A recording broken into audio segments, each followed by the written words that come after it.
Jetez un œil à ces pierres. À première vue, elles semblent ordinaires. Ce ne sont que des dalles anciennes, les ruines d'un bâtiment quelconque. Cependant, contrairement à de nombreuses autres découvertes archéologiques similaires, celle-ci est parmi les plus mystérieuses et les plus uniques. Voici pourquoi. Ces pierres sont les vestiges d'un grand complexe religieux appelé Pumapunku, situé en Bolivie. Les scientifiques n'en sont pas certains, mais il est probable que Pumapunku ait été construit sous l'empire des Tiwanaku, qui a existé entre l'an 300 et l'an 1000 de notre ère, avant l'empire Inca. Aucune information ne suggère que cette civilisation disposait de technologies de construction avancées. De plus, il est possible qu'elle n'ait même pas connu l'écriture. Chacune de ces pierres a été sculptée et polie avec une précision remarquable. Elles s'emboîtent parfaitement, comme les pièces d'un puzzle. Le travail est si raffiné qu'il serait impossible d'y glisser même une lame de rasoir. C'est assez impressionnant pour un peuple qui vivait il y a environ 1500 ans. En outre, ces pierres sont très lourdes. Les plus grosses pèsent environ 130 tonnes. Comment les ont-ils transportées d'un endroit à un autre? Les scientifiques pensent que cette civilisation ignorait l'existence de la roue. Alors, comment ont-ils réussi à construire une structure aussi parfaite? Les Tiwanaku disposaient-ils des connaissances et des outils nécessaires pour travailler la pierre? Ou quelqu'un d'autre a-t-il construit Pumapunku? Plusieurs théories existent à ce sujet. Théorie numéro 1. Une civilisation avancée est arrivée en Amérique du Sud, a collaboré avec les Tiwanaku pour construire cette merveille d'ingénierie, puis est repartie. Théorie numéro 2. Des êtres venus d'une autre planète ont débarqué sur Terre, ont montré aux humains comment construire des structures parfaites et ont créé Pumapunku. Cette théorie est toutefois peu crédible. Un autre scénario du même ordre suggère que Pumapunku a été construit par des créatures mythologiques issues de la culture sud-américaine de l'époque. Théorie numéro 3. La plus plausible. Il n'y a aucun mystère. Les Tiwanaku constituaient une civilisation avancée dotée de technologies de construction incroyables. Qu'en pensez-vous? Bien, nous venons de voir des pierres parfaitement rectangulaires utilisées pour construire un temple. Que diriez-vous de pierres parfaitement rondes destinées à l'étude du ciel étoilé? Ou à d'autres fins, qui sait? Alors bienvenue au Costa Rica. Au sud de ce pays se trouvent les sphères d'Iki. Il s'agit de pierres rondes, lourdes et de grande taille, créées à l'époque précolombienne, vers l'an 600 de notre ère. Ces pierres proviennent d'un type de roche unique, formé à partir de magma refroidi. En d'autres termes, quelqu'un a attendu la fin d'une éruption volcanique et le refroidissement du magma, puis a utilisé ce matériau pour sculpter ces sphères. Mais comment ont-ils fait pour obtenir une forme aussi parfaite? Selon les scientifiques, ils auraient utilisé de petites pierres pour broyer et sculpter le magma refroidi. Certains spécialistes pensent que ces pierres étaient destinées à s'orienter, qu'elles servaient à indiquer leur chemin aux voyageurs. D'après une autre théorie, les sphères d'Ikis étaient utilisées pour l'astronomie. Personne ne connaît la vérité. Et nous ne l'apprendrons peut-être jamais, car tous ceux qui connaissaient le secret de ces pierres ont disparu à la suite de la conquête espagnole.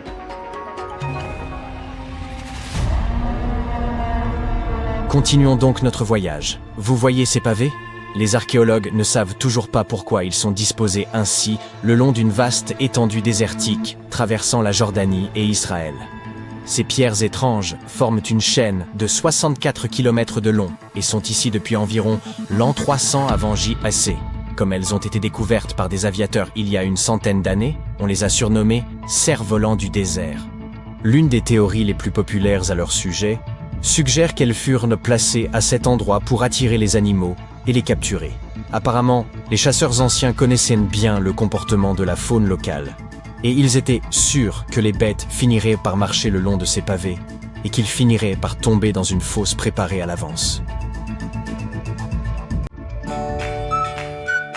Des pierres rectangulaires et carrées parfaitement lisses, des pierres rondes, des pièges de pierre pour capturer des animaux, et encore de la peinture sur pierre. Pour découvrir cela, rendons-nous à Glasgow, en Écosse, où des archéologues ont mis au jour une dalle datant d'environ 5000 ans. Elle porte le nom de Cochno Stone. La dalle elle-même mesure 13 mètres sur 8, soit environ la moitié d'un terrain de basket. Et toute sa surface est recouverte d'étranges motifs tourbillonnants que les scientifiques qualifient de marques en coupe et en anneaux. Mais que signifie-t-il? Comme pour le reste, Les scientifiques n'en sont pas encore certains. Une théorie suggère toutefois que ces inscriptions auraient un lien avec des phénomènes astronomiques, tels que les éclipses lunaires ou solaires. Peut-être s'agit-il d'une carte du ciel, ou peut-être que ses créateurs souhaitaient simplement réaliser une œuvre d'art. Quoi qu'il en soit, il existe un autre fait intéressant, lié à ces dessins. Des scientifiques en ont découvert de similaires sur plusieurs sites préhistoriques à travers le monde. Délaissons à présent les pierres mystérieuses, et intéressons-nous à d'autres merveilles archéologiques. Voici la chronologie approximative du développement de la civilisation, à partir de 8000 avant notre ère, selon les scientifiques. Tout d'abord, les hommes s'installent dans un endroit et y construisent une ville ou un village. Puis ils se lancent dans l'agriculture, avant de construire des temples. Cependant, en 1994, des archéologues ont déclaré « Non, l'ordre pourrait être différent. Et si les hommes avaient d'abord construit des temples pour vénérer des êtres mythiques supérieurs, avant de construire des villes et de se lancer dans l'agriculture ?» Rendons-nous en Turquie, dans la région rurale de Göbekli Tepe, où, au milieu des années 90, des archéologues ont découvert plusieurs piliers de pierre sur lesquels étaient sculptés des animaux. Cette structure ancienne remonte au 10e millénaire avant notre ère. Aujourd'hui, cet endroit est considéré comme l'un des plus anciens lieux de culte au monde. Il a très probablement été construit par des chasseurs semi-nomades qui ne connaissaient rien à l'agriculture, car celle-ci n'est apparue dans cette région que 5 siècles plus tard. Aujourd'hui, les scientifiques se posent la question suivante. Est-il vrai que de telles structures ont conduit à la colonisation de la région ? La réponse à cette question pourrait nous aider à comprendre la mentalité et le développement de l'humanité dans de nombreuses régions de la planète. Aimeriez-vous posséder un parchemin sur lequel serait indiqué l'emplacement d'un trésor ? En fait, vous en avez déjà un. Vérifiez par vous-même. Il vous suffit de rechercher « le trésor du rouleau de cuivre » sur Google, de télécharger une photo haute résolution du rouleau en question et de suivre ses instructions. Mais attention, le texte est absolument incompréhensible. Les scientifiques tentent de déchiffrer ce message depuis sa découverte en 1952 à Qumran, et ils n'y sont toujours pas parvenus. Selon une théorie, le rouleau contiendrait des informations sur une importante quantité d'or et d'argent. Cependant, même si ce trésor n'existe pas, cet artefact n'en présente pas moins un grand intérêt. Il a été créé il y a environ 2000 ans, à l'époque où l'Empire romain régnait sur la colonie de Qumran.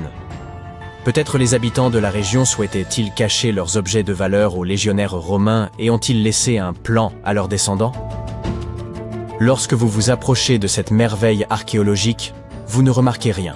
Mais si vous montez haut dans les airs et que vous regardez vers le sol, vous verrez des motifs étonnants, créés par le peuple de la culture Nazca. On les appelle les lignes de Nazca. Des pilotes et des passagers d'avions de ligne les ont aperçus pour la première fois dans les années 1920 et 1930, lors de vols au-dessus du Pérou. Ces grands dessins sont composés de lignes géométriques, d'images complexes d'animaux et de figures fantaisistes. Il y a plus de 2000 ans, un peuple a creusé à la surface du sol pour créer ces motifs. Mais pourquoi ? Les lignes de Nazca continuent de fasciner les chercheurs et les passionnés d'archéologie. Les récentes avancées technologiques, telles que l'imagerie par drone et la cartographie par satellite, ont apporté un nouvel éclairage sur ces formations énigmatiques. Certains chercheurs s'intéressent désormais à la possibilité que ces lignes aient eu plusieurs fonctions, notamment celle de communiquer avec des êtres extérieurs à notre monde. Et cette hypothèse est plausible. Une partie des scientifiques pense que ces étranges motifs étaient un moyen rituel de communiquer avec les divinités de la civilisation Nazca. L'étude de ces merveilles archéologiques enrichit non seulement notre connaissance du passé, mais nous invite également à admirer l'ingéniosité et la créativité de l'esprit humain.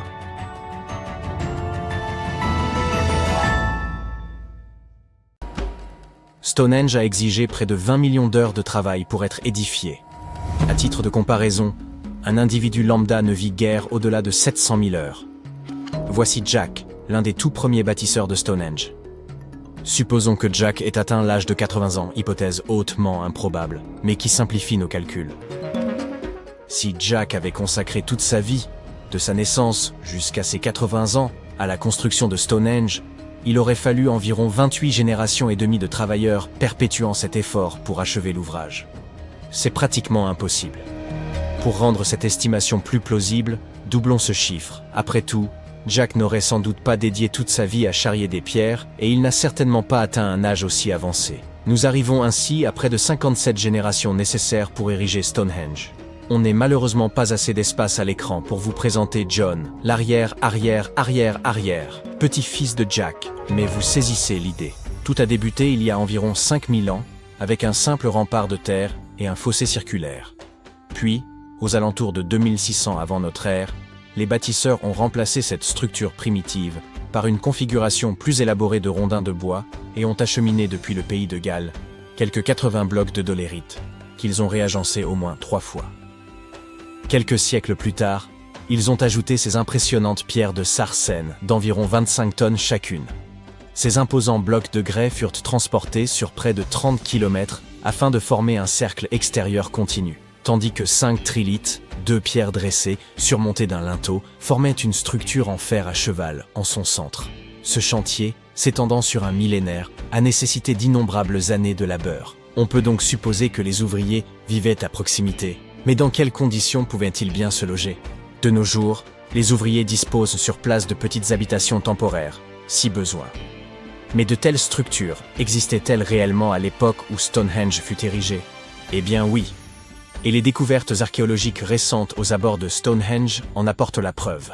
Des fouilles ont mis au jour une écomaison datant de l'âge de la pierre, une trouvaille d'une importance capitale puisqu'il s'agit de l'un des plus anciens habitats connus dans la région.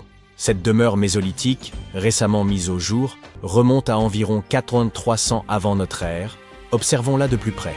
Pour édifier les murs, les habitants de l'époque s'appuyaient sur un arbre tombé, plus précisément sur son tronc. Ces parois de bois étaient consolidées avec du silex, et ils avaient même pris soin de paver la cavité laissée par l'arbre déraciné. Quant à la toiture, ils avaient eu recours à des peaux d'animaux. Un choix judicieux qui devait offrir une protection efficace contre le climat capricieux des îles britanniques. Vous vous demandez peut-être comment ces bâtisseurs ont pu affronter les rigueurs du climat britannique, particulièrement durant l'hiver. La réponse est simple, un foyer était aménagé sur place, ce qui n'a rien d'étonnant en soi. Mais le système employé pour chauffer l'habitat se révélait particulièrement ingénieux. Placer un foyer directement à l'intérieur de la maison aurait constitué un danger trop important. Mais introduire des pierres chauffées ne présentait aucun risque. Tout en demeurant chaudes, elles ne pouvaient pas provoquer d'incendie. Elles servaient donc de réservoir thermique, permettant de maintenir une chaleur agréable durant la nuit. Pour parfaire leur aménagement, ils ajoutaient à même quelques pierres décoratives. Certes, ce n'était pas Versailles, mais leur demeure possédait indéniablement une certaine élégance. Si vous pensez que cette découverte ne concerne que les habitations, détrompez-vous. Elle bouleverse notre compréhension du mode de vie de cette époque. En situant ces populations dans un cadre préhistorique essentiel, dès les débuts du néolithique, elle soulève des interrogations fascinantes sur un éventuel lien entre ces premiers habitants et les bâtisseurs de Stonehenge. Mais une inquiétude persiste. Les experts s'inquiètent du fait que ce site, ainsi que d'autres vestiges archéologiques enfouis, pourraient être mis en péril si les autorités maintiennent leur projet de tunnel visant à détourner l'A303 en la faisant passer sous ce site classé au patrimoine mondial. Bien entendu, la maison mise au jour par les scientifiques n'était pas parfaitement conservée et présentait plusieurs lacunes essentielles pour la vie quotidienne. Certains éléments avaient disparu avec le temps, tandis que d'autres étaient simplement absents. Aussi, les chercheurs ont-ils entrepris de recréer ces habitations vieilles de 4500 ans. Pour ce faire, ils ont utilisé 20 tonnes de craie, 5000 tiges de noisetier et 3 tonnes de paille. Ces reconstitutions ont été érigées à proximité de Stonehenge. Un véritable exploit lorsqu'on sait à quel point il est difficile d'y obtenir un permis de construire, même pour une simple étable. Alors, à quoi ressemblent ces maisons? Tout d'abord, il y en a 4, toutes de forme ovale. Elles reposent sur les fondations de véritables habitations qui se dressaient à cet endroit il y a environ 4500 ans, soit précisément à l'époque où l'éco-maison de Stonehenge était en construction. Les habitations sont de taille modeste, se limitant à une seule pièce. Déterminer leurs dimensions s'est révélé relativement simple, puisque la taille du toit et la hauteur des murs pouvaient être estimées à partir des fondations. Chaque côté mesure environ 5 mètres. Cependant, la structure exacte de la toiture demeure une énigme. À l'époque, plusieurs techniques à base de chaume étaient utilisées, rendant difficile l'identification précise de celle employée ici. Pour l'instant, l'hypothèse la plus probable est celle d'une toiture en paille nouée ou attachée, solidement fixée à un cadre en noisetier tressé. Lorsque le foyer est allumé, la fumée s'élève naturellement à travers le chaume. Les 20 tonnes de craie ont servi à recouvrir les sols et les murs. Cette surface blanche réfléchit la lumière du soleil et retient la chaleur du feu, Toutefois, un problème inattendu est apparu. Le sol, saturé d'eau, en a considérablement retardé le séchage. Alors que la craie aurait dû durcir en quelques jours, certaines parties du sol sont restées collantes durant des semaines, un peu comme du chewing-gum. Il ne fait aucun doute que les bâtisseurs d'il y a 4500 ans ont dû affronter des difficultés similaires, ce qui permet d'apprécier à sa juste valeur le labeur qu'exigeait la construction de ces habitations. Pour obtenir une finition lisse et presque brillante, la dernière couche d'enduit a été appliquée avec des chiffons, conférant au mur une apparence étonnamment raffinée. L'intérieur est aménagé avec des lits et des étagères en bois et en osier, ainsi que des pots d'argile, le tout organisé autour d'un foyer accueillant. Le tout donne une impression d'espace et baigne dans une lumière naturelle qui traverse le toit de chaume avant de se réfléchir sur les murs blancs. Le mobilier tressé, quant à lui, apporte une touche d'authenticité. Des feux ont été allumés pour y préparer un premier repas. Du pain confectionné à partir de farine moulue sur une meule de pierre, juste à côté du foyer. Ceux qui l'ont goûté ont été agréablement surpris par sa saveur. Légère déception. Ceux qui ont recréé ces habitations ont un peu triché. Certes, les matériaux sont fidèles à ceux d'origine, mais les outils utilisés ne le sont pas. Ils ont eu recours à des bétonnières pour mélanger le torchis, des brouettes pour transporter le bois, et des haches en acier pour fendre les bûches près de l'âtre, plutôt que des outils de pierre. Il faut toutefois rappeler que ces constructeurs ne sont pas des experts, mais des bénévoles. Dans ces conditions, une petite entorse aux techniques d'antan semble tout à fait pardonnable. D'ailleurs, d'autres volontaires présents sur le site sont ravis de partager leurs connaissances sur les tâches quotidiennes des bâtisseurs de Stonehenge, qu'il s'agisse de moudre le grain ou de tresser des cordes en jonc. Mais ces cahutes ne sont pas les seules découvertes notables de la région de Stonehenge. Il y a quelques années, des archéologues ont mis au jour un site funéraire qui précède même la construction du célèbre monument. Ce long tumulus néolithique, daté d'environ 5600 à 5700 ans, aurait accueilli les dépouilles de certains des premiers habitants de Grande-Bretagne. Son existence a été révélée par des images aériennes montrant son empreinte caractéristique sous les cultures. La plaine de Salisbury regorge d'anciens vestiges, comprenant Stonehenge, divers tumulus et autres monuments. Épargnée par les bouleversements au fil des siècles, elle a su préserver une quantité remarquable de structures préhistoriques. Cette découverte illustre par ailleurs une transition majeure dans le mode de vie humain, marquant le passage du nomadisme à une sédentarisation fondée sur l'agriculture et l'élevage. Un mode de vie qui fait écho à celui reconstitué dans l'écomaison. Le tumulus en question s'étend sur environ 26 mètres de long et 20 mètres de large. Bien que l'érosion et l'agriculture aient fait disparaître une grande partie de sa structure émergée. Si ces caractéristiques sont similaires à celles d'autres sépultures de la région, il pourrait renfermer les restes de 30 à 50 individus, ainsi que des crânes de vaches, dont l'importance pour ces communautés anciennes ne fait aucun doute. Nous avons tous grandi en croyant que Stonehenge était le plus ancien observatoire du monde, mais désormais, il a une concurrence sérieuse pour ce titre. Nabta Playa a été construit à plus de 3919 km de distance, dans le sud de l'Égypte, et des milliers d'années, 7500 avant notre ère, avant Stonehenge, entre 3000 et 1500 avant notre ère, et même les pyramides de Gizeh, entre 2589 et 2504 avant notre ère. En 1973, un guide bédouin, Eid Marif, est tombé sur un étrange groupe de grandes formations rocheuses en traversant le désert du Sahara. Il a conduit l'archéologue américain Fred Wendorf sur le site situé à environ 96 km du Nil. L'ami et collègue de Wendorf affirme que l'équipe a découvert les pierres en s'arrêtant pour une pause toilette dans le désert. De toute façon, ce qu'ils ont trouvé a changé l'histoire. Au début, Wendorf pensait que les structures en pierre étaient juste des formations naturelles. Mais ensuite, il eut une révélation. Cet endroit était autrefois un lac, ce qui signifie qu'il ne devrait pas y avoir de roches naturelles ici. Il continua à revenir sur le site pendant des décennies, et au début des années 1990, son équipe découvrit finalement un cercle de pierres qui semblait s'aligner avec les étoiles d'une manière inexplicable. Après 7 longues années à essayer de percer le mystère du site, Wendorf contacta un expert en archéoastronomie. Ils étudient comment les anciens utilisaient les étoiles. Un soir, alors que l'expert était assis dans le sable frais du désert, regardant les pierres, il se rendit compte qu'elles formaient un motif irradiant à partir d'un immense tumulus funéraire. Une par une, au fur et à mesure qu'il creusait dans le sédiment, les mégalithes enterrés commençaient à s'aligner comme les rayons d'une roue. L'équipe avait déjà utilisé la datation au radiocarbone pour tester des échantillons provenant de foyers et de toitures en bois de tamaris trouvées à l'intérieur du cercle de pierre. Nabta Playa comptait des dizaines de pierres dressées, toutes hautes de quelques pieds. Certaines d'entre elles s'alignaient exactement avec le lever du soleil lors de jours spéciaux, et d'autres correspondaient avec des étoiles brillantes dans le ciel. À l'intérieur du grand cercle, il y avait 6 pierres spéciales qui ont peut-être été utilisées pour des rituels ou pour marquer des moments importants de l'année. Autour d'elles, 29 pierres dressées pourraient avoir fonctionné comme un calendrier simple pour aider les gens à savoir quand il était temps pour quelque chose d'important, comme le solstice d'été, le jour le plus long de l'année. Lorsque le soleil se levait juste au bon endroit, c'était un signe que la saison des pluies approchait. Le cercle de pierre était autrefois aligné avec les étoiles les plus brillantes du ciel septentrional. Arcturus, Sirius et Alpha du Centaure. Certaines pierres pointaient même vers la constellation d'Orion. En suivant le mouvement d'Arcturus à travers le ciel, ils ont découvert qu'il correspondait parfaitement au cercle autour de 4800 avant notre ère.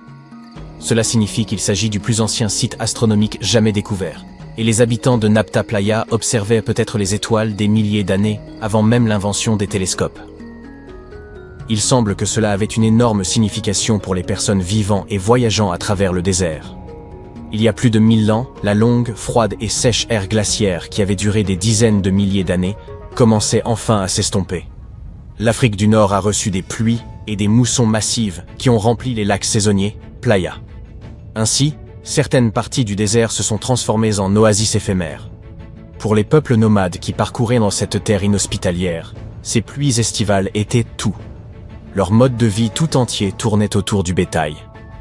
Lorsque les archéologues ont ouvert le tombeau central à Nabta Playa, ils ont découvert des ossements de bovins et même un énorme rocher sculpté en forme de vache. Les personnes qui l'ont construit ont utilisé les étoiles pour se guider et trouver des points d'eau cachés comme Nabta Playa, qui contenaient probablement de l'eau pendant environ 4 mois par an, à partir des moussons d'été. Mais il n'y avait pas d'étoiles polaires à l'époque. Ils se sont donc plutôt orientés en utilisant les étoiles brillantes et la façon dont le ciel semblait tourner en cercle au-dessus d'eux. Lorsque les lacs étaient au plein, les pierres debout étaient en partie submergées. Et depuis la rive ouest, vous pouviez voir le reflet des étoiles sur l'eau sombre. Nabta Playa est bien moins célèbre que Stonehenge, peut-être parce que ces pierres étaient enterrées, alors que le célèbre site en Angleterre était accessible aux visiteurs depuis des milliers d'années.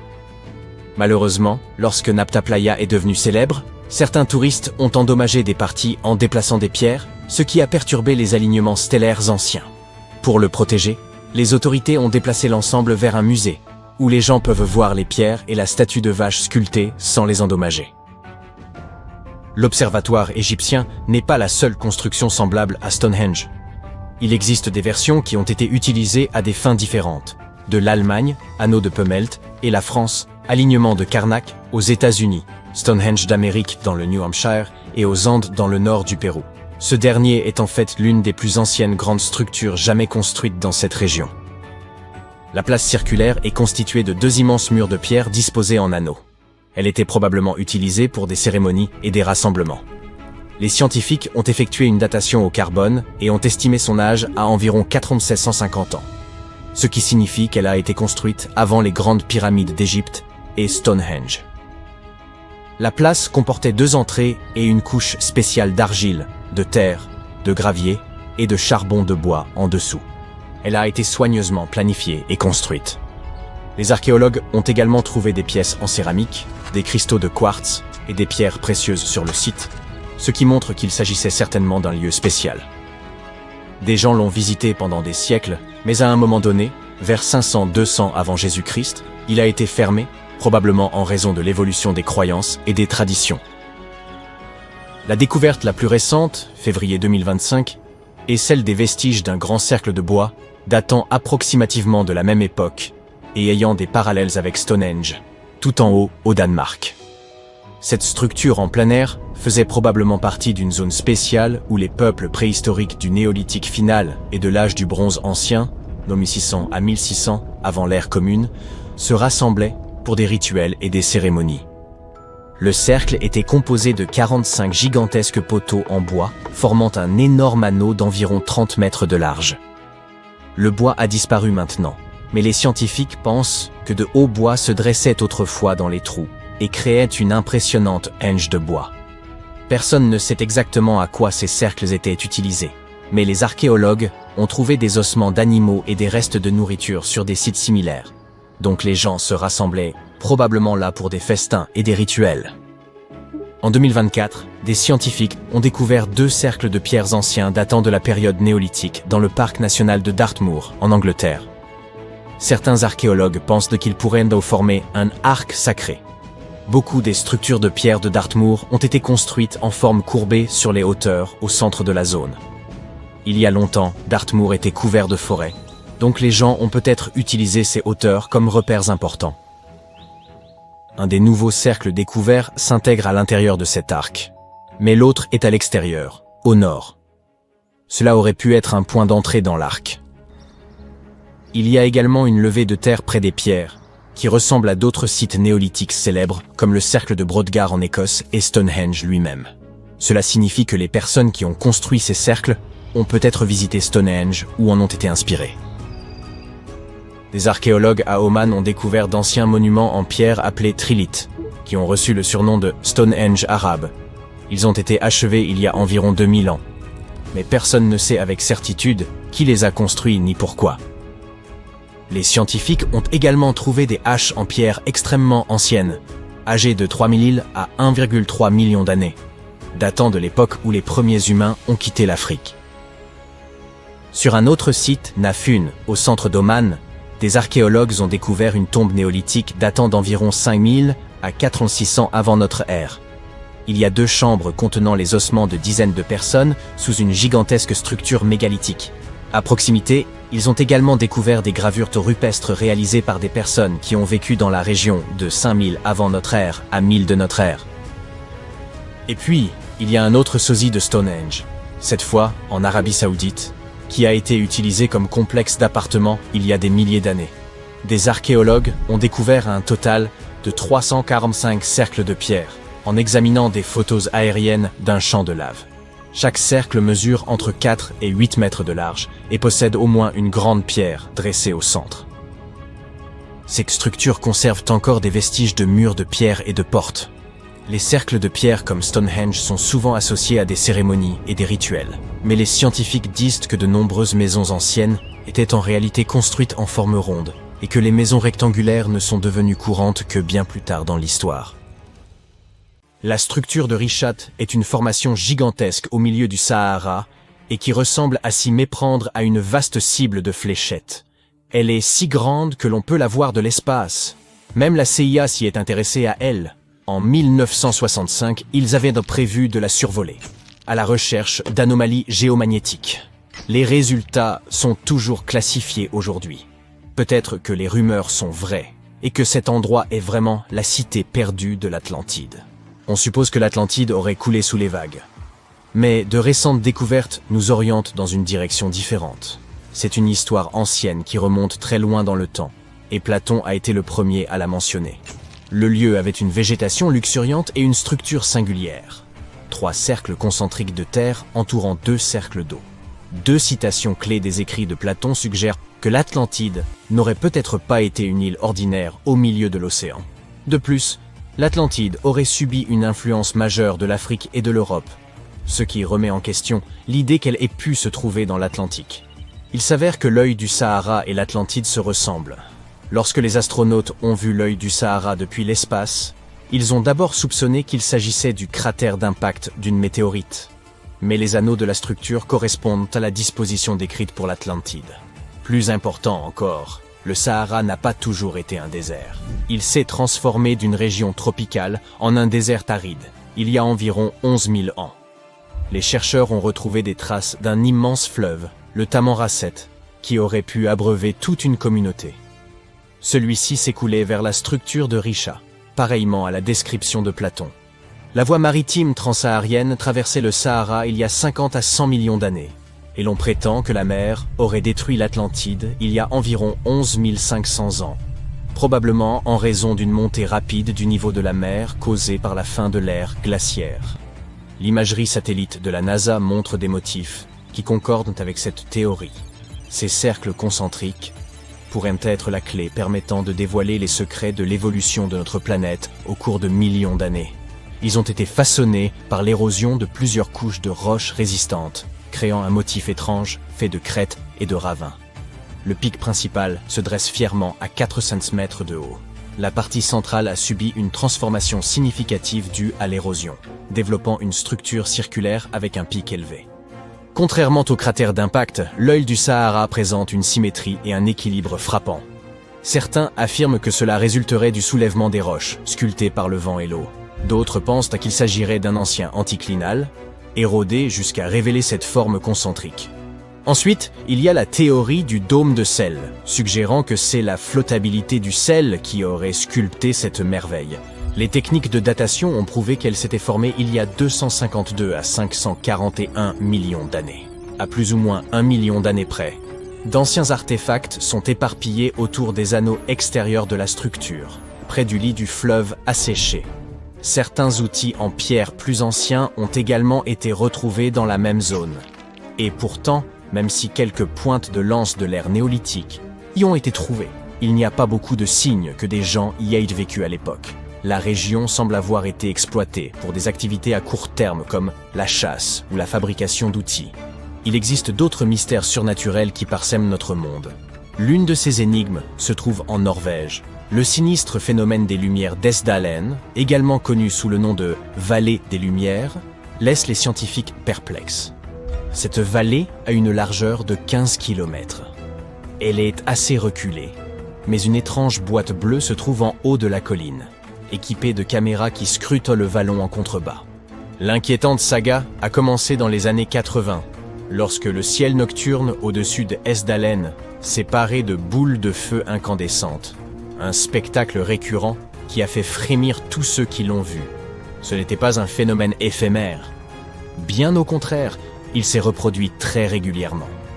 Terrifiés, les habitants ont signalé des contacts avec ces phénomènes lumineux inexpliqués, dont certains se seraient produits près de leur maison. La peur s'est propagée comme une traînée de poudre.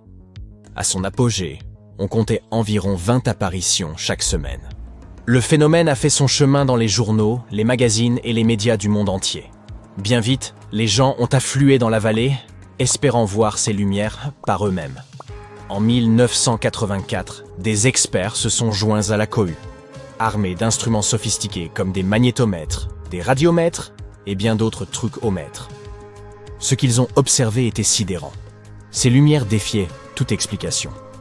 Certaines se déplaçaient à un rythme tranquille, tandis que d'autres traversèrent le ciel à une vitesse fulgurante de 30 000 km/h. Les gens ont bien essayé de les expliquer. Avions, reflets lointains, foudre en boule, satellites, planètes, météores.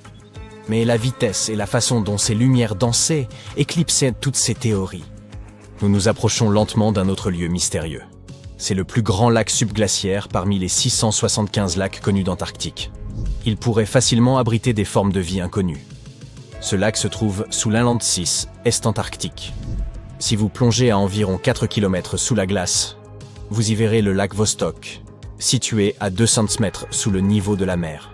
Ce lac est long de 50 km, et large de 50 km, à son point le plus étendu.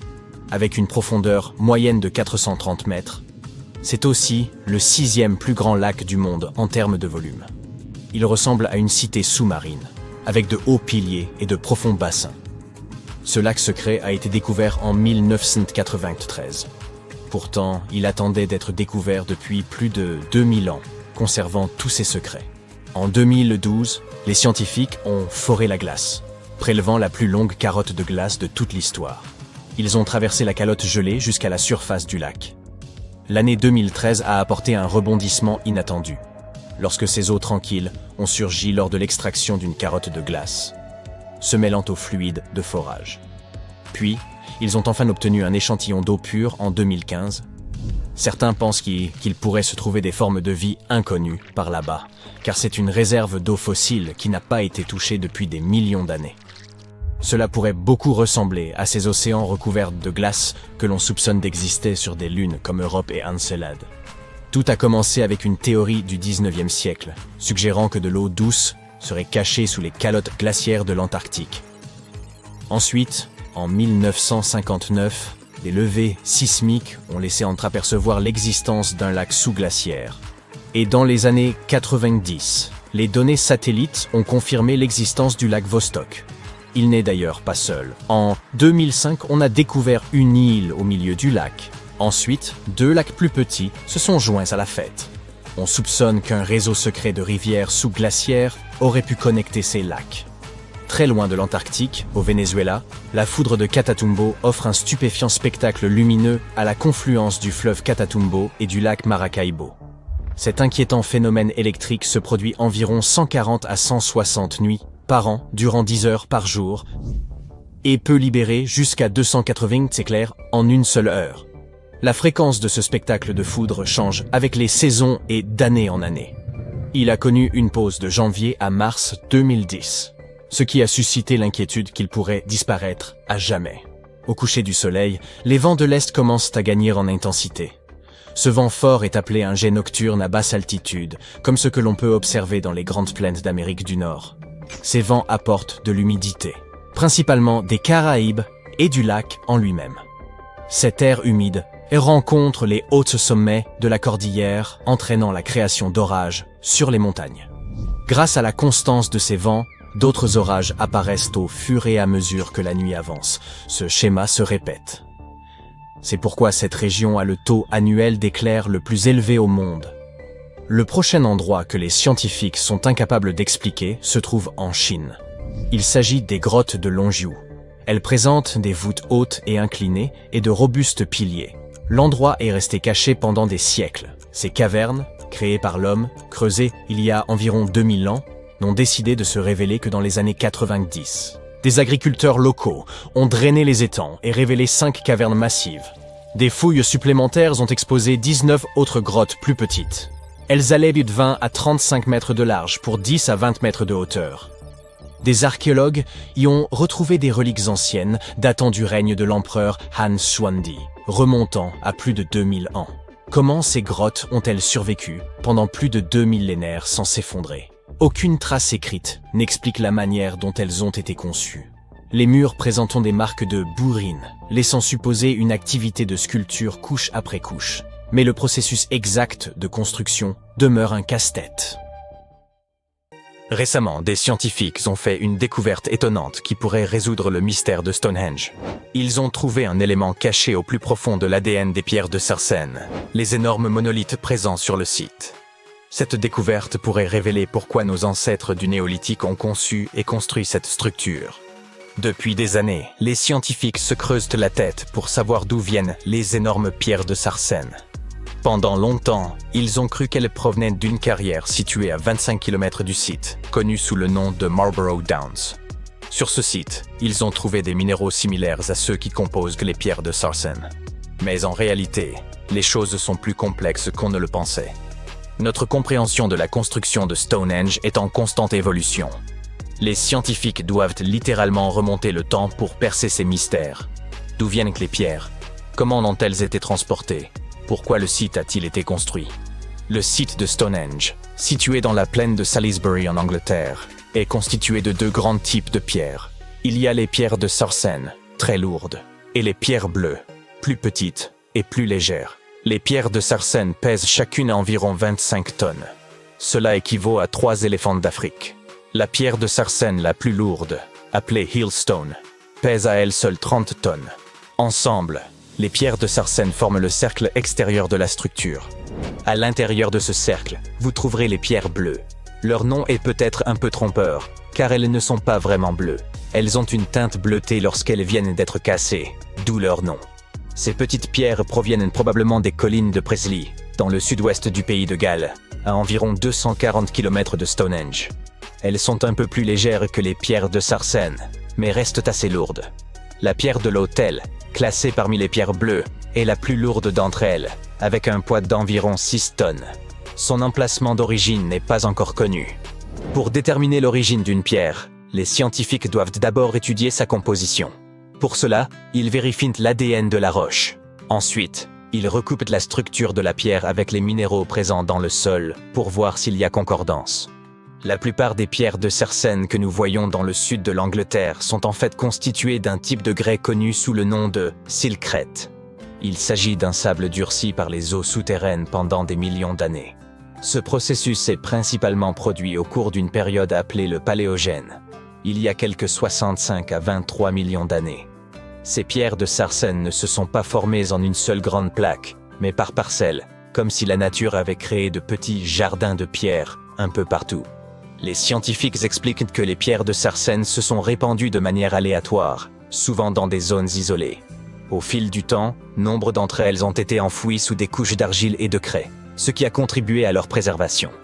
Lorsque les bâtisseurs de l'Antiquité se sont mis en quête de matériaux, ces pierres leur ont probablement semblé parfaites pour la construction d'une structure aussi impressionnante que Stonehenge. En fait, on a utilisé des pierres de Sarsen dans toutes sortes d'ouvrages, des villas romaines aux églises médiévales en passant par les bordures de routes et les murs de culture.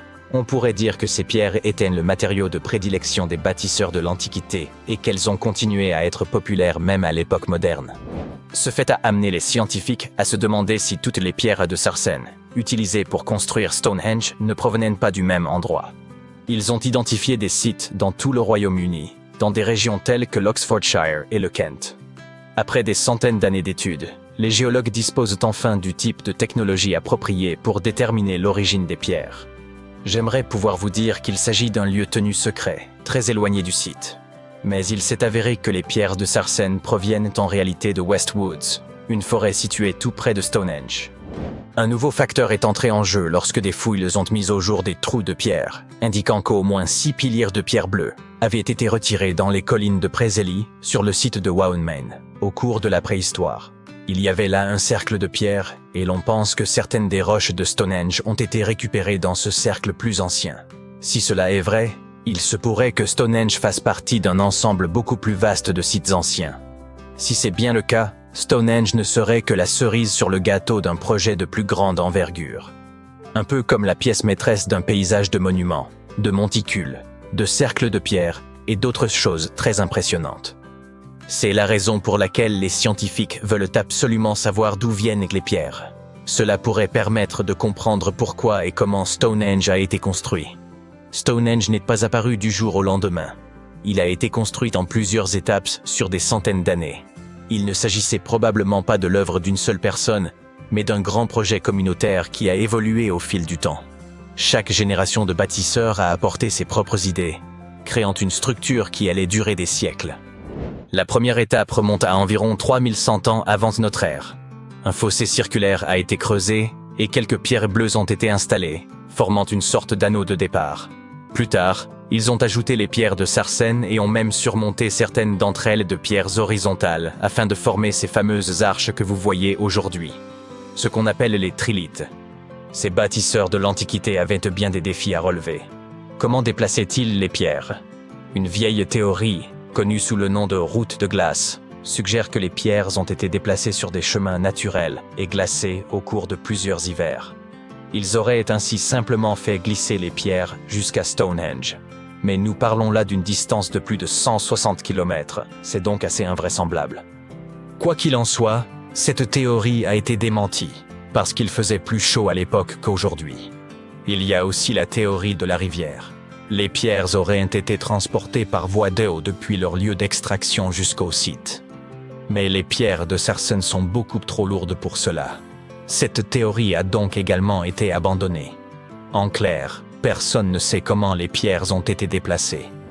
Les recherches menées à Stonehenge ont dévoilé un autre élément scientifique intéressant. Un récent examen au laser des pierres a révélé les différentes méthodes de travail utilisées et montré que certaines parties du monument étaient plus soigneusement ouvragées que d'autres. En particulier, le côté nord-est et les faces internes des trilithes centraux ont été minutieusement taillés. Pour information, un trilithe est une structure composée de 3 pierres. 2 énormes monolithes sont surmontés d'un troisième qui les relie entre eux. En grec, ce mot signifie simplement « qui a 3 pierres ». Quoi qu'il en soit, la grande question, et la raison pour laquelle Stonehenge est si célèbre, est de savoir pourquoi il a été construit en premier lieu. Les théories vont bon train, et certaines semblent tout droit sorties d'une série de science-fiction. Voici un bref aperçu des idées les plus populaires. Il y a bien sûr la théorie du calendrier solaire. Elle suppose que les pierres sont alignées sur les mouvements du soleil, en particulier lors des solstices d'été et d'hiver. Lors du solstice d'été, le soleil se lève à gauche de la Hillstone, la seule pierre à l'extérieur du cercle principal, éclairant ainsi l'ensemble du monument. Certains disent qu'il s'agit là d'une espèce de calendrier antique permettant de marquer les jours les plus longs et les plus courts de l'année. Certains archéologues pensent que Stonehenge pourrait avoir été un ancien site de guérison. Des morceaux de pierre bleue portent des traces de burin, probablement faites par des gens qui croyaient qu'elles pouvaient guérir des maladies. Selon une théorie, les gens venaient à Stonehenge de tous les coins du pays dans l'espoir d'y trouver un remède à leurs maux. Certains pensent que Stonehenge était un lieu très populaire, un endroit où les gens se rassemblaient. Certaines preuves suggèrent que des communautés très éloignées les unes des autres se retrouvaient à Stonehenge pour des célébrations, des festins et des cérémonies. Un examen des ossements trouvés à proximité montre que les gens parcouraient parfois des centaines de kilomètres pour se rassembler sur ce site. Des chercheurs ont mis au jour une cité entière, celle de Giangola, restée enfouie sous l'épaisse canopée mexicaine durant 6 siècles. S'étendant sur 360 hectares, elle regroupait plus de 1100 édifices, 4 kilomètres de remparts, un réseau interne de voies de circulation, ainsi qu'un aménagement urbain réfléchi, comportant temples, terrains de jeux de balles et des quartiers distincts réservés aux élites ou aux classes populaires. Pendant des générations, l'on a cru qu'il ne subsistait là qu'une forteresse abandonnée, selon des récits transmis oralement. Jusqu'à peu, il était impossible d'appréhender l'immensité du site sans des années d'exploration au sol. Mais grâce à une technologie récente, un outil de télédétection appelé LIDAR, il a été possible de générer en à peine 2 heures, depuis un avion, une modélisation tridimensionnelle de l'ensemble. Giangola fut édifié entre 1350 et 1521. Ce site revêtait une importance capitale pour les Zapotèques, peuple implanté dans la région depuis environ 700 avant notre ère. Les familles y cohabitaient dans des demeures organisées autour d'un vaste patio central bordé de pièces. À mesure que les foyers s'élargissaient, de nouvelles chambres étaient ajoutées, faisant évoluer l'architecture domestique. Les analyses ont démontré que dirigeants et habitants de conditions modestes œuvraient de concert à l'essor de la cité. En raison du relief montagneux environnant, ils surent exploiter intelligemment les pentes naturelles pour y implanter leurs constructions, favorisant ainsi l'écoulement des eaux pluviales. Cette ingéniosité a permis de garantir la solidité et la pérennité des habitations, dont bon nombre demeurent encore debout aujourd'hui. Au cœur de la cité se dressent 2 pyramides, sans doute consacrées aux rites et cérémonies que les prêtres accomplissaient en l'honneur de leurs dieux. Les offrandes étaient déposées sur les autels, tandis que le public se rassemblait sur 2 places aujourd'hui affaissées. On y trouve également un palais comportant 64 pièces, dont certaines soutenues par des colonnes circulaires, réparties sur plusieurs terrasses inclinées. On y trouve des patios desservis par de nombreux escaliers, tous reliés entre eux. L'outil de télédétection a également révélé un promontoire circulaire, aménagé sur un affleurement rocheux naturel, qui permettait aux Zapotèques de voir leurs ennemis s'approcher de loin. Les chercheurs ont aussi identifié 2 structures circulaires, probablement conçues pour l'observation astronomique et la mesure du temps. Ils ont aussi mis au jour plusieurs tombes, attestant la présence d'un cimetière urbain. À la fin du XVe siècle, les Zapotèques exerçaient leur pouvoir sur une vaste portion de la côte pacifique et étaient parvenus à défendre leur territoire contre les ambitions expansionnistes des Aztèques. Ils réalisèrent un exploit quasi inespéré, tenir bon durant un siège de 7 mois à Giangola et en sortir victorieux. Après cette victoire, ayant conservé leur domination sur le sud mésoaméricain, les Zapotèques n'avaient plus besoin de demeurer à Giangola. Si les montagnes offraient certains avantages, l'accès à l'eau douce et à des terres fertiles pour l'agriculture s'avérait essentiel. La petite ville de Tehuantepec, située à 19 km à peine, réunissait ces conditions. Ils s'y établirent donc peu avant l'arrivée des Espagnols, en 1521. Avec le temps, les pratiques culturelles des Zapotèques commencèrent à décliner. Leur civilisation ne s'éteignit toutefois pas totalement. Aujourd'hui encore, plus de 3000 Zapotèques résident dans l'état mexicain d'Oaxaca, où ils continuent de perpétuer leur langue et leurs traditions.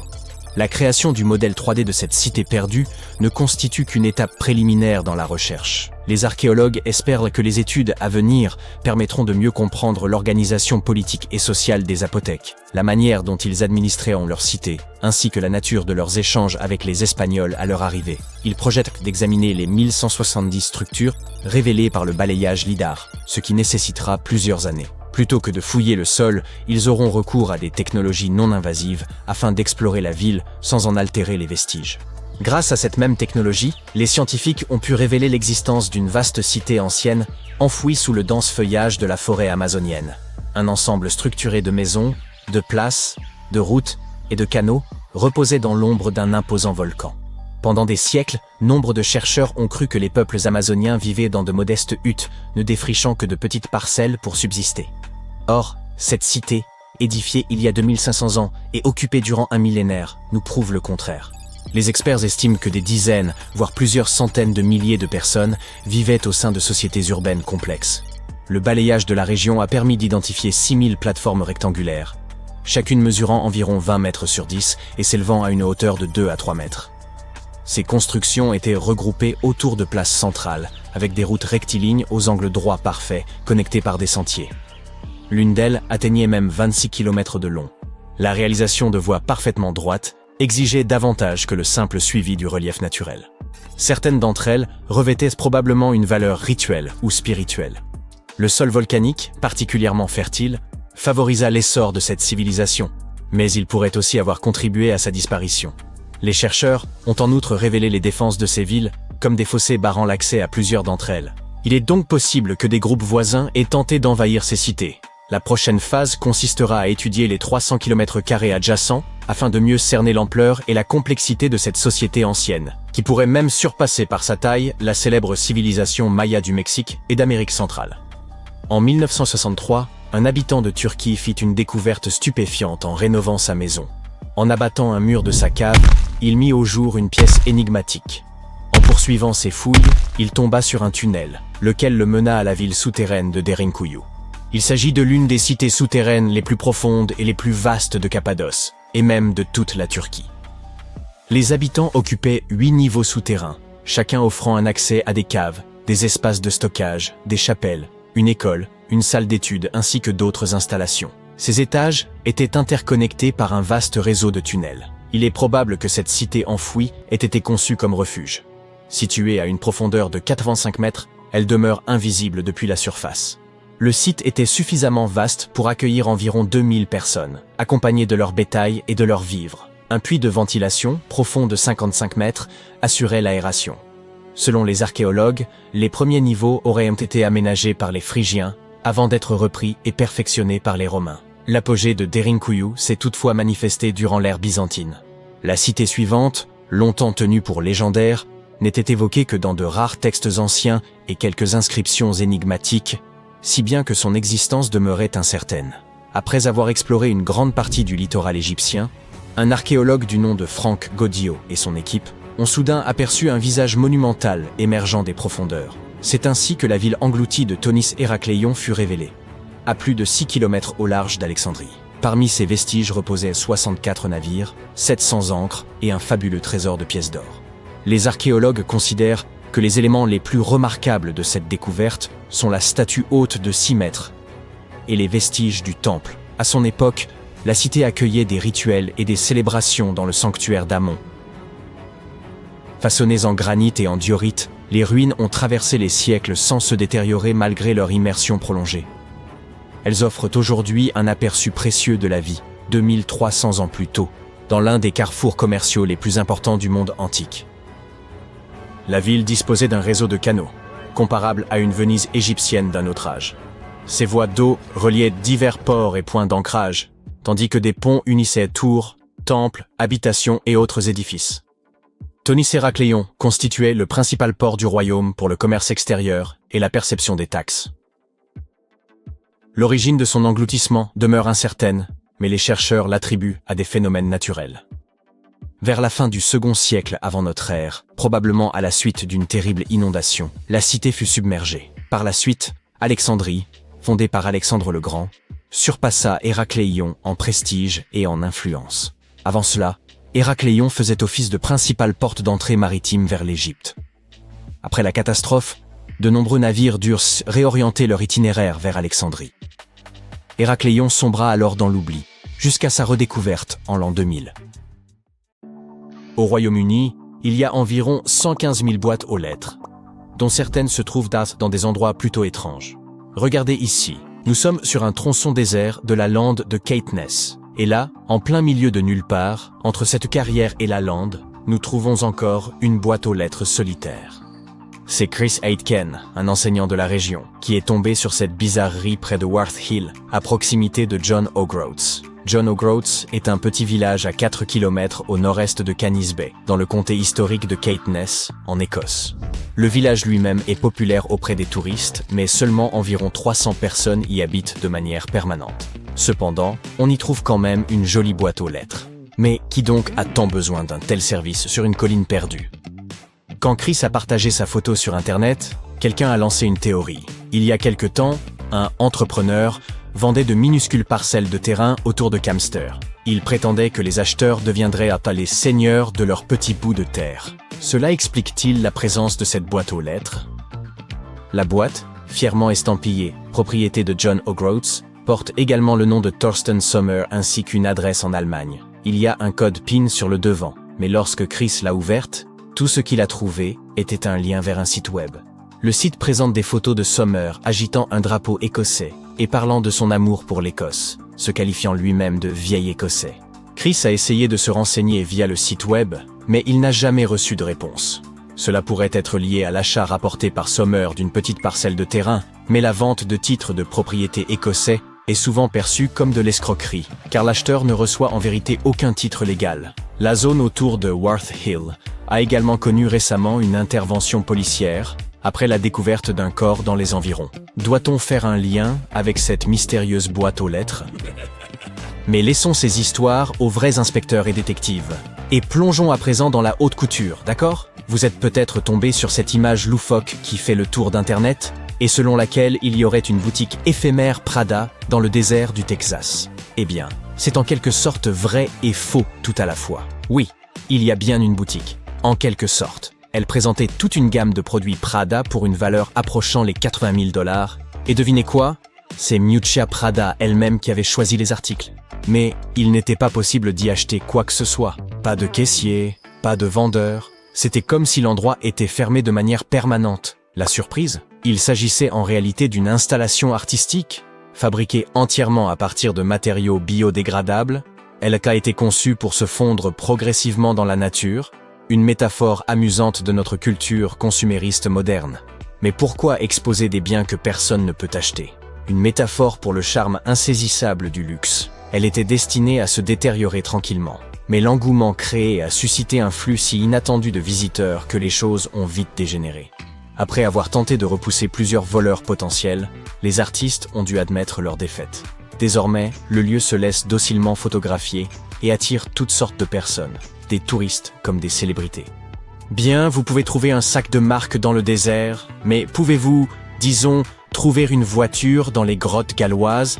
La réponse est oui, mais vous devez savoir qu'il ne s'agit pas d'une seule voiture, mais d'un grand nombre de véhicules. La caverne des âmes perdues est une grotte abandonnée nichée dans le joli pays de Galles. Autrefois, c'était une mine ardoisière. Les ouvriers y extrayaient des tonnes d'ardoise, qui partaient ensuite aux quatre coins du pays sur les voies étroites de la région. Mais lorsque cette industrie a disparu il y a de cela plusieurs décennies, la mine a été fermée. Si vous osez y entrer, ce que je ne recommande franchement pas, vous découvrirez deux grandes salles, et l'une d'entre elles est particulièrement remarquable. La salle principale s'enfonce à environ 20 mètres de profondeur, et est en partie submergée, avec juste une petite ouverture au-dessus. Depuis la fermeture de la mine, les habitants et le conseil municipal ont profité de cette ouverture pour jeter toutes sortes de choses indésirables dans la mine. Vous trouverez de tout, des réfrigérateurs, des télévisions, et même des voitures entassées dans un coin. Ce qui rend la caverne des âmes perdues si spéciale, c'est le faisceau de lumière qui plonge en son cœur, éclairant l'énorme tas de voitures et de métal saccagé. L'eau, lorsque cette lumière vient la toucher, brille d'un vert turquoise éblouissant, et on peut voir de magnifiques reflets sur sa surface immobile. De temps en temps, un fragment d'ardoise tombe dans l'eau, brisant le silence et envoyant des ondes dans toute la caverne. Voici une autre découverte étrange faite au pays de Galles. Un monolithe argenté et brillant de 3 mètres est récemment apparu sur Hay Bluff à Powys, et il a vraiment piqué la curiosité des internautes. C'est au cours d'une randonnée qu'un certain Craig Muir est tombé dessus par hasard, et il a affirmé qu'il semblait tout droit tomber de l'espace. Il est fait d'acier chirurgical, ne porte aucune marque et est extrêmement bien fabriqué, sans soudure visible. La découverte de ce randonneur rappelle ces mystérieux monolithes qui ont surgi un peu partout dans le monde en 2020, créant un certain émoi sur Internet. Richard Haynes, un habitant de la région, a suggéré qu'il pouvait s'agir d'une installation scientifique, mais le règlement du parc national interdisant les structures non autorisées, il se peut bien qu'il ne reste pas là très longtemps. Comme il n'y a aucun sentier dans les environs immédiats, Muir suppose qu'il a pu être amené ici par un groupe de personnes ou même déposé par un hélicoptère. Ce n'est pas la première fois qu'un tel monolithe est apparu de manière si étrange. On en a aperçu de semblables dans l'Utah, sur l'île de White, et même à Glastonbury Tor. L'un d'eux portait une marque humoristique, pas Banksy. Il est toutefois possible que cet artiste célèbre en soit l'auteur. Le Royaume-Uni est le pays où l'on trouve le plus grand nombre d'œuvres de Banksy. En 2023, il y en avait 70. Rien d'étonnant, puisqu'il serait apparemment britannique et est né à Bristol. Le désert d'Atacama, dans le nord du Chili, qui est le désert non polaire le plus sec de la Terre, présente une vue étrange au kilomètre 1309 de la route panaméricaine. Une main géante en ciment qui s'élève à 11 mètres au-dessus du sable. Plutôt effrayant, vous ne trouvez pas? Mais rassurez-vous, il ne s'agit pas d'un monstre sorti de terre pour vous attirer par les chevilles dans un monde souterrain. Ce n'est pas non plus la relique ancienne d'une civilisation perdue. Un sculpteur professionnel a créé ce petit monument original en 1992. Malgré son emplacement isolé, la main est souvent la victime de graffitis, de sorte que des bénévoles doivent la nettoyer 2 fois par an. Au fait, ce n'est pas le seul monument de ce genre. Le même sculpteur a créé une main similaire à Punta del Este, en Uruguay. On l'appelle « l'homme émergent à la vie », et elle représente l'idée selon laquelle un géant tiendrait toute l'Amérique du Sud d'une main ferme. Pourquoi pas? Voici à présent une gigantesque sphère de pierre cachée dans la forêt de la vallée de Visoko, en Bosnie. Qu'en pensez-vous? Est-ce une relique ancienne ou une installation d'art moderne? Partagez vos réflexions dans les commentaires. Mais pour être entièrement honnête avec vous, comme je le suis toujours, personne ne connaît la vérité à son sujet. Les experts pensent pour que cette sphère, qui mesure environ 3 mètres de diamètre, est simplement une formation rocheuse naturelle, une concrétion. Ces boules possèdent cette couleur rougeâtre en raison d'une forte teneur en fer, et c'est une lente agglutination de particules minérales qui leur donne cette forme si particulière. Bien que les concrétions puissent prendre des formes plutôt surprenantes, le processus exact de leur formation reste quelque peu mystérieux. Ensuite, nous avons cet archéologue, souvent surnommé l'Indiana Jones bosnien, qui affirme qu'il s'agit en réalité d'un artefact créé par l'homme il y a plus de 1000 ans. On trouve toutefois ce genre de concrétion sphérique dans d'autres endroits que la Bosnie. Vous pouvez en trouver partout dans le monde.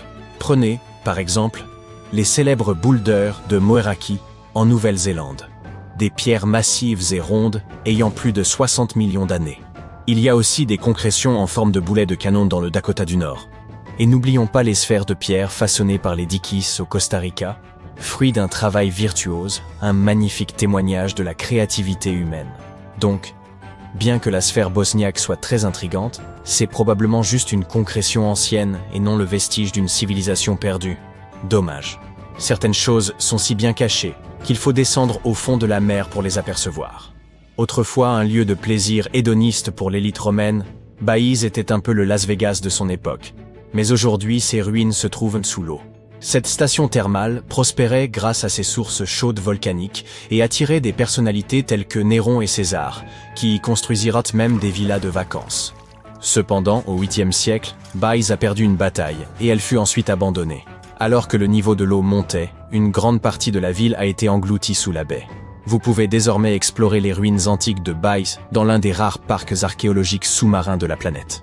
Retenez votre souffle.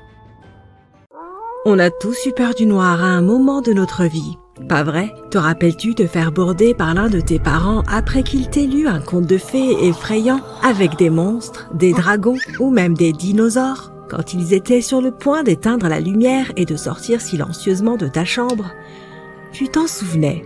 Et s'il y avait quelque chose de caché sous ton lit? Ou pire, si une créature effrayante était cachée dans le placard? Tu pouvais te lever et vérifier, mais il faisait bien trop sombre. Ne serait-il pas formidable d'avoir une source de lumière qui viendrait de l'intérieur de notre corps et qu'on pourrait utiliser à volonté dans le noir? Malheureusement, nous ne sommes pas capables de faire ça. Mais il existe plusieurs créatures qui peuvent s'éclairer elles-mêmes. C'est grâce à un petit truc que les scientifiques appellent la bioluminescence. Les animaux vivant dans la mer ont plus souvent tendance à avoir ce talent que les autres. Et on peut trouver ces créatures n'importe où, près de la surface ou au fond des océans, à 4000 mètres de profondeur si tu aimes les chiffres. Ces créatures utilisent leur lumière pour faire de nombreuses choses, comme communiquer avec les autres membres de leur espèce, attirer des proies ou effrayer leurs ennemis. La bioluminescence est la capacité d'un organisme à émettre sa propre lumière grâce à la chimie. Ces animaux utilisent essentiellement deux substances, l'une appelée luciférine et l'autre luciférase. Ajoute un peu d'oxygène et boum, ça fait de la lumière. Si tu te demandes si quelqu'un a jeté un bâton lumineux dans l'océan, regarde si cette lumière est bleue, verte ou même rouge. Elle est même généralement répartie sur une grande surface ressemblant parfois à des paillettes ou à un ciel étoilé. Cette atmosphère romantique est due aux calmars, aux petits crustacés et aux algues. J'ai un autre phénomène inhabituel pour toi. Que dirais-tu d'une chute d'eau dorée ?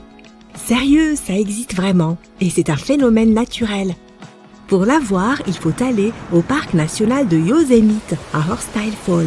Assure-toi de planifier ton voyage en hiver ou au début du printemps, car c'est le seul moment de l'année où tu pourras voir cet impressionnant phénomène.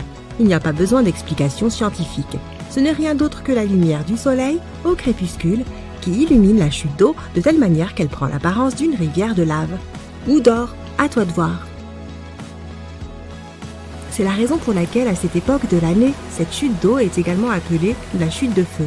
Malheureusement, ce phénomène devient de moins en moins visible avec les années, principalement à cause de la sécheresse et d'autres problèmes liés à la fonte des neiges. Donc si tu t'y rends, garde toujours un œil sur la cascade, car l'effet est très bref. As-tu déjà entendu parler d'un orage sale ? C'est ce qu'on appelle aussi la foudre volcanique. Apparemment, les spécialistes qui étudient ce phénomène n'ont pas encore bien cerné de quoi il s'agit. Lorsqu'un orage ordinaire se produit, des particules de charge positives et négatives entrent en collision, créant une étincelle géante que nous appelons éclair. Cela produit aussi beaucoup de bruit, le tonnerre. Mais quand un volcan entre en éruption, certaines particules de cendres volcaniques se chargent électriquement. Étant projetées dans les airs avec une force énorme, elles entrent en collision et provoquent des décharges électriques. Ceci donne l'impression qu'il y a des éclairs provenant du volcan lui-même. Imagine toutes ces cendres, ces gaz et cette fumée sortant du cratère et ajoute-y des éclairs. L'ensemble est vraiment spectaculaire. Maintenant, que penses-tu de nuages qui ressemblent à des vagues ? On les appelle asperitas. Ils sont généralement assez proches du sol, contrairement aux nuages habituels. Leur nom vient du latin aspero, qui se traduit par rêche ou inégal. En de rares occasions, on peut voir de tels nuages par temps calme. Ils sont surtout associés aux orages. Ces nuages apparaissent lorsque les conditions atmosphériques sont instables et étonnamment, ils ne produisent pas de pluie. Même s'ils ressemblent à des nuages d'orage, ils créent également des motifs aléatoires, trompant nos yeux en leur faisant croire que nous regardons la surface de la mer depuis le fond de l'eau. D'autres nuages impressionnants sont les mammatus. Ce qui les rend si particuliers, c'est une série de renflements émergeant de la base de chaque nuage. Quand ces nuages atteignent un niveau de l'atmosphère où la direction du vent change, ils forment ces motifs ressemblant à des vagues dans le ciel. L'Australie est l'endroit idéal si tu aimes le surf. Mais toutes les vagues que tu verras là-bas ne sont pas faites d'eau. Près d'une ville appelée Hayden, il y a une mystérieuse vague faite de roches. Cette formation granitique remonterait à 2,63 milliards d'années. C'est bien avant que les dinosaures ne commencent à fouler notre planète. D'une hauteur de 15 mètres et d'une largeur de 110 mètres, cette vague s'est formée à la suite de deux processus. La météorisation et l'érosion. Des sédiments tout mous se trouvaient à la base de Wave Rock ont été altérés par les eaux souterraines. Les vents et les pluies ont fait le reste du travail, provoquant l'érosion du reste de la formation. Ces rayures rouges, jaunes et grises sont constituées d'hydroxyde de fer, de carbonate et d'autres composés chimiques qui ont été emportés par la pluie. Maintenant que tu es en Australie, il y a un autre endroit qui semble irréel. Mais il faudra le survoler si tu veux obtenir la meilleure photo. Dans la partie occidentale du pays, entourée de forêts vertes, se trouve une série de lacs. Ils sont tous d'une stupéfiante couleur rose vif. Le plus célèbre d'entre eux est le lac Hillier. Un réservoir d'eau de 600 mètres de long, il est entouré de sable et d'une forêt d'eucalyptus. Cela fait encore plus ressortir sa teinte cartoonesque. L'une des nombreuses théories expliquant la couleur de ces lacs mystérieux est liée aux algues. Ces dernières semblent comporter des taux élevés d'une substance appelée bêta-carotène qui contient un pigment rouge-orange. Une autre explication implique des halobactéries, des micro-organismes qui ont parfois une couleur rouge. Des fois que tu n'aimes pas voler, ces lacs sont également parfaits pour s'y baigner. Ils ne sont pas toxiques même s'ils contiennent beaucoup de sel. Cela signifie que tu peux y flotter facilement et l'eau n'abîmera pas ton maillot de bain. En hiver, dans le nord du Canada, un phénomène étrange se produit au lac Abraham, dans l'Alberta. Sous la surface gelée, on peut apercevoir des formes bizarres ressemblant à des méduses congelées. Ce n'est absolument pas le cas, car ces formations effrayantes ne sont que des bulles de méthane gelées. Ce sont des poches de gaz qui ont été piégées sous l'eau après que le lac est gelé. Elles apparaissent lorsque des feuilles et de l'herbe tombent dans l'eau et que des bactéries se dégradent. Ce processus les transforme en méthane. Ce phénomène est aussi beau qu'il est dangereux, car ces poches de méthane peuvent facilement s'enflammer. Quand les températures remontent au printemps, la glace fond et ces bulles commencent à éclater et à pétiller. C'est très spectaculaire à observer. Imagine un lac de soda. Rappelle-toi simplement de ne pas apporter la moindre source de feu. Cela peut être dangereux pour les visiteurs. On peut observer ce type de lac dans tout le parc national de Banff, au Canada. La nature a souvent tendance à faire sa propre musique. Il suffit d'écouter le son des grillons la nuit ou le bruit apaisant d'une chute d'eau. Mais dans le comté de Bucks, en Pennsylvanie, un étrange phénomène géologique porte les vocalises de la nature à un tout autre niveau. Ces rochers s'appellent les Ringing Rock, et les scientifiques ne peuvent toujours pas expliquer leur comportement inhabituel. Si on frappe ces pierres avec un objet lourd, comme un marteau ou une autre pierre, elles émettent un tintement comme si elles étaient creuses. Mais elles ne le sont pas du tout. Ce qui rend les Ringing Rock encore plus étranges, outre le son mystérieux qu'ils émettent, c'est qu'aucun animal ne veut s'y attarder, même si ces rochers sont entourés d'une épaisse forêt. Les scientifiques n'ont pas encore réussi à déceler la moindre activité animale dans la région. Ce qui est encore plus frappant, c'est que malgré tous les arbres qui les entourent, on ne trouve aucune feuille sur ces rochers. La raison pour laquelle ces rochers sont si peu attrayants pour les animaux et la végétation reste un mystère.